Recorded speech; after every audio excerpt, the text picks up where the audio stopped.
Yang kali ini datangnya dari kuasa hukum kasus penembakan siswa SMKN 4 Semarang yang menyatakan tersangka penembakan siswa di Semarang nyatakan jika tidak ada rekayasa dan penembakan karena diduga aksi begal. Pihaknya mengaku akan menyampaikan fakta lain dalam persidangan.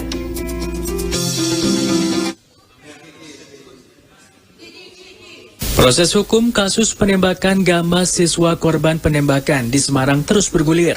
Kuasa hukum Aibda Robik Zainuddin menyatakan tidak ada rekayasa dalam kasus penembakan siswa di Semarang, Jawa Tengah.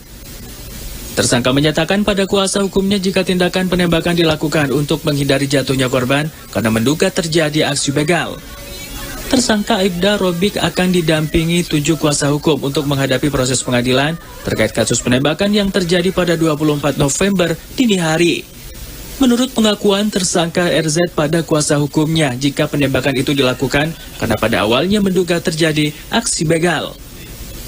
Hal ini dikarenakan tersangka melihat aksi saling kejar sepeda motor, di mana yang mengejar membawa senjata tajam untuk menghindari jatuhnya korban. Tersangka RZ yang merupakan anggota Sat Narkoba Polrestabes Semarang melakukan penembakan.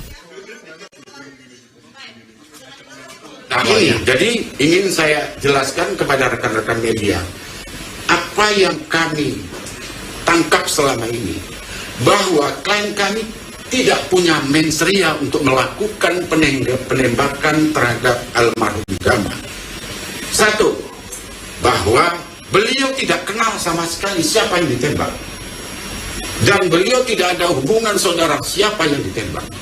Jadi mens rea-nya kami anggap tidak ada sama sekali apa yang dilakukan oleh Robik Zainuddin. Itu yang pertama.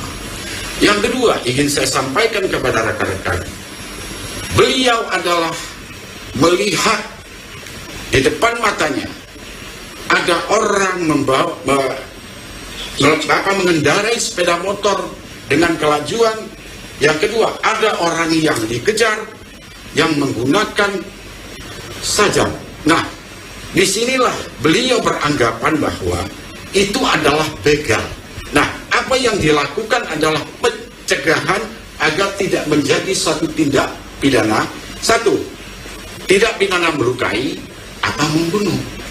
Nah, apa yang dia lakukan setelah kami tanya, bahwa klien kami mengatakan, dia sudah mengatakan, saya polisi. Artinya peringatan secara lisan sudah dia lakukan. Yang kedua, dia menggunakan tembakan ke atas ke arah jarum 11 1 kali. Artinya ada 2 peringatan yang dia lakukan. Satu, peringatan lisan. Kedua, menggunakan senjata. Nah, setelah peringatan itu dia tidak indahkan, akhirnya klien kami melakukan adalah penembakan bukan untuk membunuh. Ini perlu saya luruskan. Bukan, niatnya tidak ada untuk membunuh siapapun. Dia ingin melumpuhkan dan ingin melakukan pencegahan. Hingga saat ini telah dilakukan pemeriksaan sebanyak 17 saksi di Mapolrestabes Semarang dan 30 saksi di Polda Jawa Tengah. Saat ini tersangka masih dikurung di sel tahanan khusus Polda Jawa Tengah.